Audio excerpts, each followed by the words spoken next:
Welcome back, tennis fans. Today, we have a huge story that's been making waves in the tennis world. We're diving into the controversy surrounding a top player who recently stated, "I haven't done anything wrong." With phrases like no fault or negligence being thrown around, there's a lot of speculation and confusion. What really happened? Why is this player at the center of such a heated debate? Stay tuned as we break down all the details. And don't forget to like, subscribe, and hit the notification bell to stay updated on all things tennis. Tennis world number one Jannik Sinner said yesterday he was relieved to escape a doping ban after twice testing positive for a banned substance.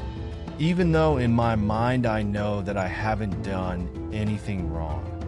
The 23-year-old Italian spoke publicly for the first time since the International Tennis Integrity Agency cleared him this week of wrongdoing, accepting his explanation that the drug entered his system when his physiotherapist used a spray containing it to treat a cut, then provided massage and sports therapy to the player.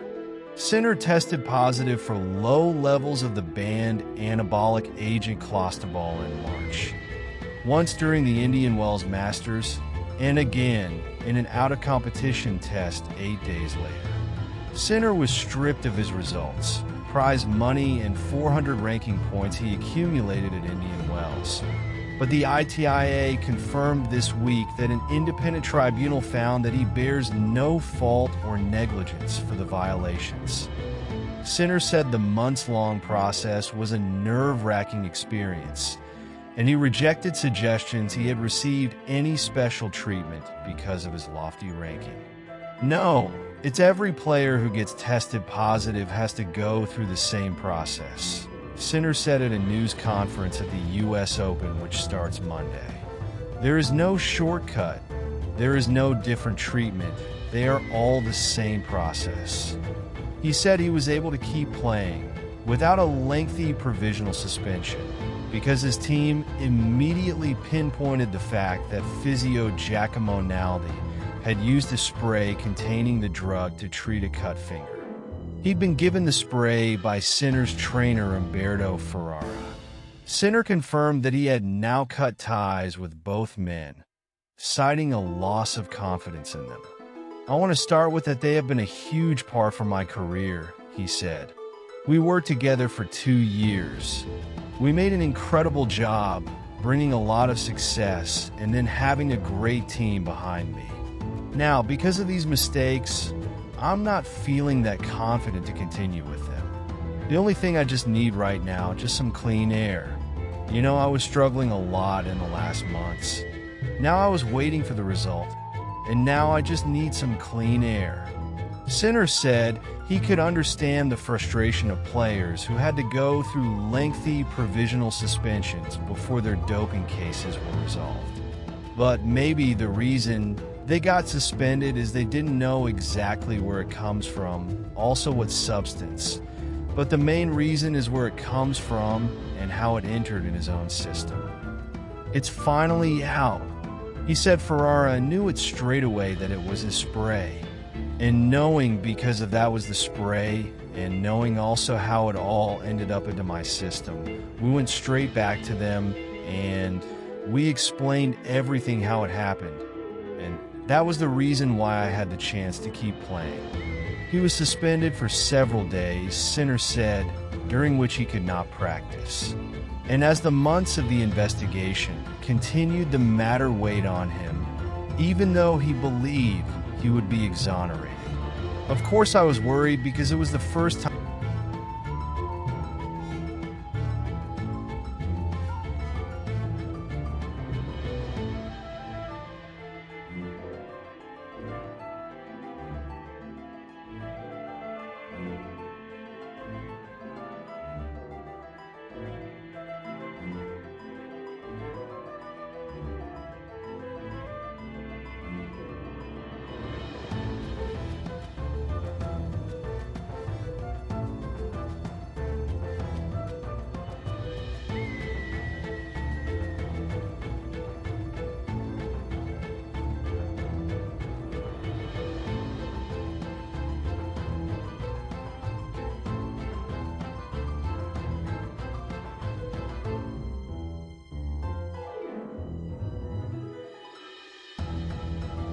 The International Tennis Integrity Agency, ITIA, today confirms that an independent tribunal convened by Sport Resolutions has ruled that Italian tennis player Jannik Sinner bears no fault or negligence for 2 anti-doping rule violations under the Tennis Anti-Doping Program, TADP, having twice tested positive for the prohibited substance clostebol in March 2024.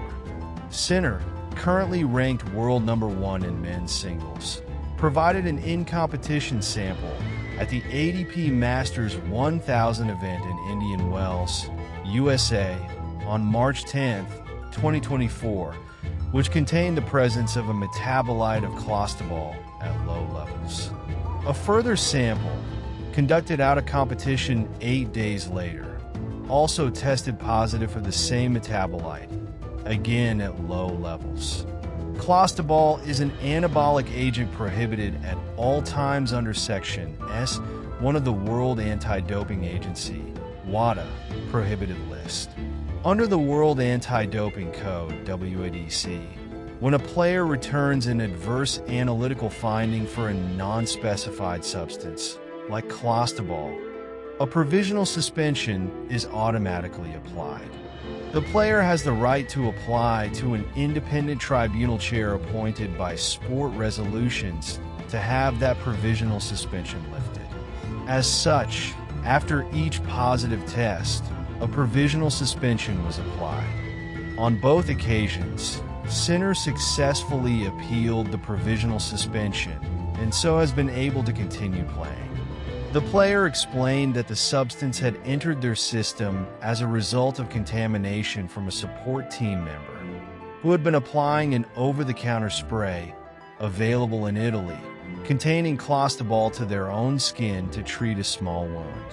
That support team member applied the spray between the 5th and the 13th of March, during which time they also provided daily massages and sports therapy to Sinner, resulting in unknowing transdermal contamination.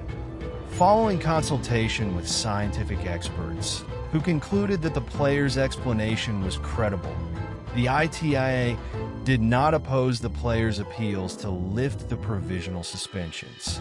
A thorough investigation by the ITIA followed, including multiple in-depth interviews with Sinner and their support team, all of whom cooperated fully with the process. Following that investigation, and in line with the independent scientific advice, the ITIA accepted the player's explanation as to the source of clostebol found in their sample and that the violation was not intentional.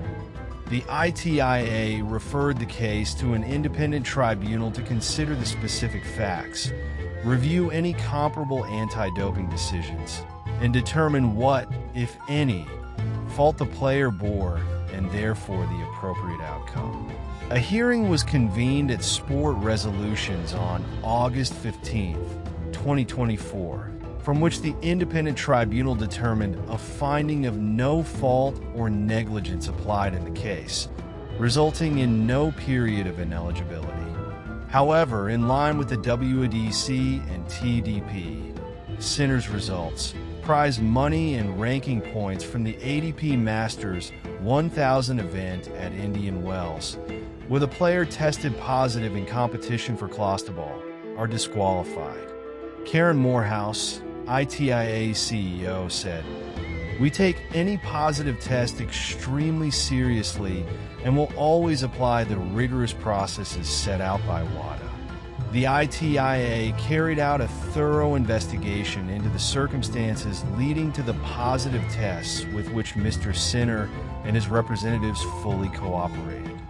Following that investigation, the ITIA accepted the player's explanation as to the source of the clostebol and that the presence of the substance was not intentional.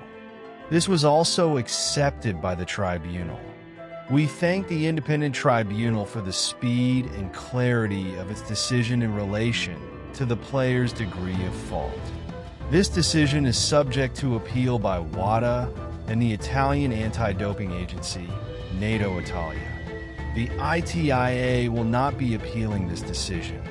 The ITIA is an independent body established by its tennis members to promote, encourage, enhance, and safeguard the integrity of the members' professional tennis events worldwide.